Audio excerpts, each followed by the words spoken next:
Dear students, very good morning. This is Sanjay Kumar Jatav, Assistant Professor of English Literature at MBD Government College, Kushalgarh. Today I am going to teach you about the introduction of famous and well-known popular playwright, dramatist and poet Henrik Ibsen, who belonged to Norway. प्रिय छात्रों, आज मैं आपको प्रसिद्ध और लोकप्रिय नाटककार कवि जो कि नॉर्वे देश से संबंधित हैं उनके बारे में परिचय देने जा रहा हूँ। पिछली क्लास में in the last class we taught about हमने पढ़ा था the introduction of Henrik Ibsen का परिचय पढ़ा। अब उससे आगे का जो उनका व्यक्तिगत परिचय है उसके बारे में हम पढ़ेंगे।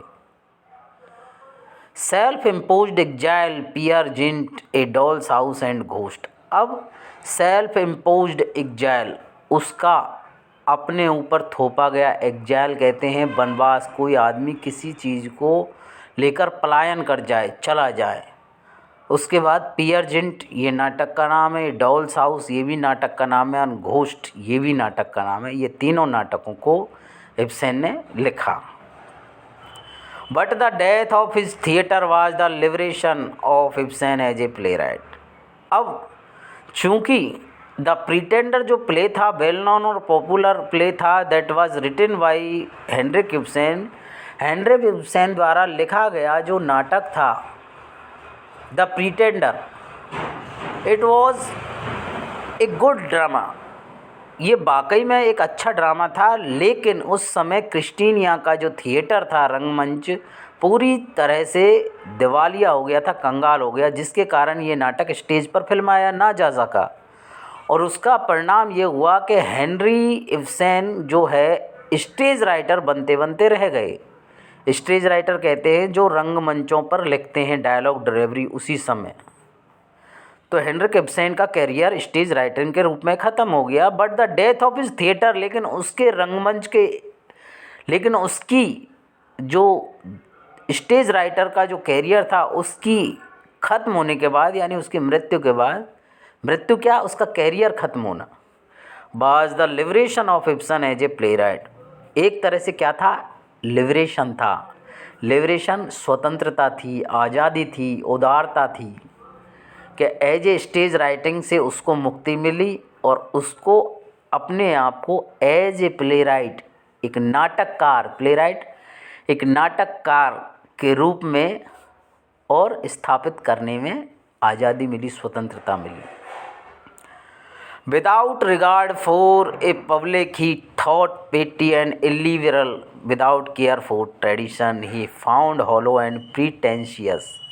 Without regard for a public, बिना पब्लिक की सोचे हुए, बिना पब्लिक की विचारे हुए, he thought petty and illiberal, उसने सोचा पेटी एंड इलिबरल उन विचारों को, विदाउट केयर फॉर ट्रेडिशन, जिनको कि उसने बिना किसी परंपराओं के परवाह किए हुए, ही फाउंड उसने पाया, हॉलो खोखली एंड प्रिटेंशियन और बहकाऊ, उसने ऐसी परंपराओं को अध्ययन किया जिसने उसने पाया कि ये परंपराएं वाकई में हॉलो हैं, थोती हैं, जिनको मानने का कोई मतलब नहीं है, एंड प्रिटेंशियस मतलब बहकाऊ हैं, लोगों को बहकाती हैं, लोगों को एक तरह से बरगलाती हैं।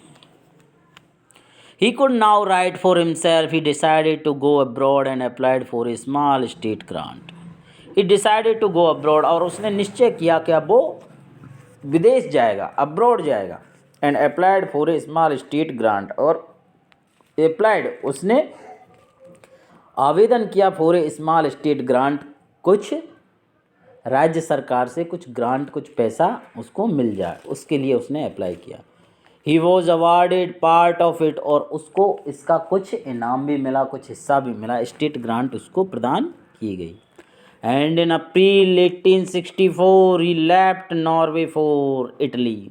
1864 में हेनरिक इब्सेन और नॉर्वे से रवाना होकर इटली की ओर निकल पड़े, इटली को रवाना हो गए नॉर्वे को छोड़कर। For next 27 years he lived abroad, और उसके बाद 1864 से लेकर लगभग 27 वर्ष, यानी कि 1890-91 की साल तक लगभग 27 वर्ष हेनरिक इब्सेन और कहाँ रहे? इटली में रहे। मेनली इन रोम, रोम में भी रहे, ड्रेसडन में रहे, एंड म्यूनिक, और जर्मनी की जो राजधानी है म्यूनिक, उसमें भी वो रहे। रिटर्निंग टू नॉर्वे, जब वापस लौटे, only for short visits in 1874 and 1885। इन 27 वर्षों के करियर के दौरान जब वो 1864 में और इटली के लिए रवाना हुए तो लगभग 1890-91 27 साल तक वो बाहर रहे, जिनमें वो इटली, रोम, ड्रेसडन, म्यूनिक ऐसी जगहों पर उन्होंने गुजारी।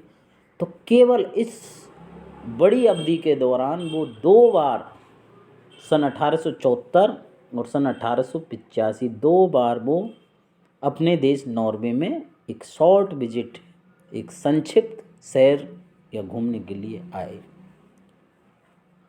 For reasons that he sometimes summarised as small mindedness, उसका कारण क्या था? ये 2 बार भी संक्षिप्त काल के लिए जब अपने शहर घूमने आए, दैट ही समटाइम्स समराइज्ड, कभी कभी उसे याद आती एस स्मॉल माइंडेडनेस, उस संक्षिप्त विचारधारा की।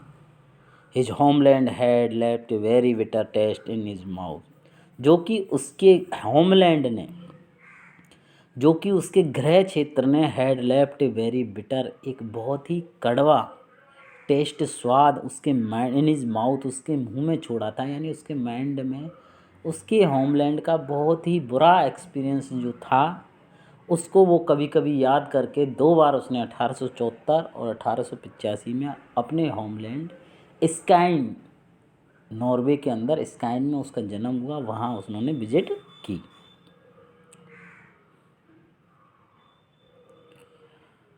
With him into exile, Ibsen brought the fragments of a long semi-dramatic poem to be named Brand. With him into exile, exile का मतलब अपने देश से किसी विदेश में, दूसरे देश में जाकर प्रवासी हो जाना। With him into exile, जब इस प्रवास के दौरान इब्सेन लाए द फ्रेगमेंट्स सुगंधियों को, of a long semi dramatic poem, एक लंबी अर्ध नाटकीय पोएम, कविता, टू बी नेम्ड, जिसका टाइटल था ब्रांड। ब्रांड नाम की कविता को हेनरिक इब्सेन और लाए, मतलब उन्होंने ये कविता लिखी ब्रांड, जो कैसी थी? सेमी ड्रामेटिक पोएम थी, अर्ध नाटकीय कविता थी। रूरल पेस्टर, ग्रामीण पेस्टर, चारागाह, who takes his religious calling with a blazing sincerity that transcends not only all form of compromise but all traces of human sympathy and warmth as well. Who takes his religious calling, who takes, जो लेती है, his religious, उसकी धार्मिक भावनाओं को, with a blazing sincerity, बड़ी blazing कहते हैं चमकती हुई, सिंसियरिटी विनम्रता के साथ, दैट ट्रांसेंड, जो कि ऊपर चढ़ती है, नॉट ओनली ऑल फॉर्म, न केवल सभी फॉर्मों में नहीं, ऑफ कॉम्प्रोमाइज, समझौतों के सभी फॉर्मों में ना केवल, बट ऑल ट्रेसेज, लेकिन सारे संकेत, ऑफ ह्यूमन सिंपैथी, मानवीय सहानुभूति के जो सारे संकेत थे उस कविता के अंदर थे, एंड वार्मथ, और बड़ी गर्मजोशी थी साथ साथ। ऑल और नथिंग, इसके अलावा और सब कुछ नहीं, ऑल सब कुछ और नथिंग कुछ भी नहीं, is the demand that his God makes of brand and that brand in turns makes of other. All और नथिंग इज द डिमांड, यही मांग थी, दैट इज गॉड, के उसके ईश्वर ने, मेक्स ऑफ ब्रांड, वो ब्रांड बनाया, दैट ब्रांड इन टर्न, जो कि ब्रांड बदल गया, मेक्स ऑफ अदर्स, दूसरों को बनाने के लिए। He is a moral hero, वो वाकई में एक नैतिक हीरो थे। But he is also a moral monster, लेकिन इनके अलावा वो क्या थे, एक मॉरल, एक नैतिक मॉन्स्टर कहते हैं, राक्षस दैत्य को भी थे। यानी न केवल वो एक नैतिक हीरो थे, बल्कि वो एक नैतिक दैत्य भी थे, राक्षस भी थे। And his heart is torn by anguish that his moral programme demands he inflicts on his family. That is heart is torn, और उसका जो हृदय था, उनका जो दिल था, टॉर्न, टॉर्न कहते हैं कपड़े को फाड़ना, उनका दिल एक तरह से फट गया या टूट गया, चोटिल हुआ। बाय द एंग्विश, उस क्रोध से, दैट इज मॉरल प्रोग्राम, जो कि उसके नैतिक कार्यक्रम ने डिमांड्स, मांग की, ही इन्फ्लिक्ट्स ऑन हिज फैमिली, जब उसने अपने परिवार के साथ में रह कर के जो परिस्थितियां, जो कंडीशन, जो प्रॉब्लम फेस की थी, जो समस्याओं का सामना किया, उससे उसका जो नैतिक चरित्र था वो धीरे धीरे थोड़ा डगमगाया। हालांकि उन्होंने मॉरल ट्रेडिशंस के बारे में काफ़ी लिखा है, तो इसलिए कभी कभार वो मॉरल हीरो के रूप में जाने जाते हैं, लेकिन also he is known as a moral monster, एक नैतिक राक्षस के रूप में भी उन्हें जाना जाता है। He never hesitates, never ceases to tower over the petty compromiser and spiritual sluggard surrounding him. He never hesitates, वो कभी भी नहीं हिचकिचाते हैं। नेवर सीजेज, ना ही कभी सीज करते हैं, बंद करते हैं, टू टॉवर ओवर द पेटी कॉम्प्रोमाइजर्स, जो बेतुके समझौतावादी हैं उसको, एंड स्पिरिचुअल स्लगराड, जो आध्यात्मिक भक्ति वाले व्यक्ति हैं, उसके चारों तरफ उनको मानने से वो कभी नहीं हिचकिचाते थे।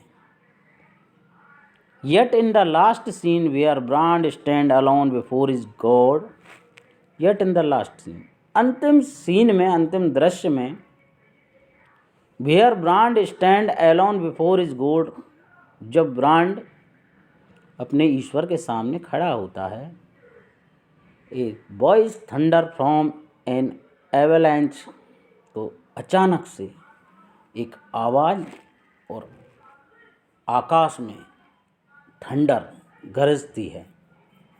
That even at it crushes the Pasteur physically, कि हालांकि इन्होंने उन पेस्टर को शारीरिक रूप से कुचल दिया। Repudiates his whole moral life as well, ठीक उसी प्रकार से उसका जो संपूर्ण नैतिक जीवन उसी तरह से छिन्न भिन्न हुआ है। He is the God of love, वो प्रेम का ईश्वर है, प्रेम का देवता है, प्रेम का भगवान है। Says the voice from on high, बहुत ऊंची आवाज़ में, और उस आवाज़ ने कहा कि he is the God of love. So the play is not only a denunciation of small mindedness, इसलिए द प्ले, ये जो नाटक, is not only a denunciation of small mindedness, केवल छोटे मोटे विचारों का वो नहीं है प्रदर्शन, but a tragedy of the spirit that would transcend it, but the tragedy of the spirit, लेकिन एक आत्मा के साथ जो दुख हुआ, दैट वुड ट्रांसेंड इट, जो कि इसे अतिक्रमण किया या पार किया। The poem faced it's reader not just with a choice, the poem faced it's reader, ये जो कविता है ये अपने पाठकों को केवल ये नहीं बताती है कि not just with a choice, कि आप इसे चॉइस लेकर पढ़, बट विद एन इम्पैस, लेकिन एक प्रभाव के साथ। The heroic alternative was also a destructive alternative, के जो हीरोइक, जो वास्तव में हीरोइक वो होते हैं अल्टरनेटिव, वो रियल में आल्सो ए डिस्ट्रक्टिव, वो विनाशकारी विकल्प भी होते हैं, यानी कि सेल्फ डिस्ट्रक्टिव भी होते हैं। कभी कभार आदमी हीरो बनने के चक्कर में और विनाश कर लेता है। इन नॉर्वे में brand was a ट्रेमेंडस popular success. ये जो कविता थी सेमी ड्रामेटिक पोइम ब्रांड आक्रामक रूप से पॉपुलर रही। Even though it's central meaning was so troubling. हालांकि इसका जो केंद्रीय मीनिंग था, केंद्रीय इसका भाव था, अर्थ था, वो काफ़ी दुखदाई था, लेकिन फिर भी ये क्वाइट पॉपुलर रही। तो आज के सेशन में हमने इंट्रोडक्शन में हेनरिक इब्सन को जो कृतियां हैं उनमें से एक ब्रांड उसके बारे में हल्की फुल्की जानकारी ली। धन्यवाद।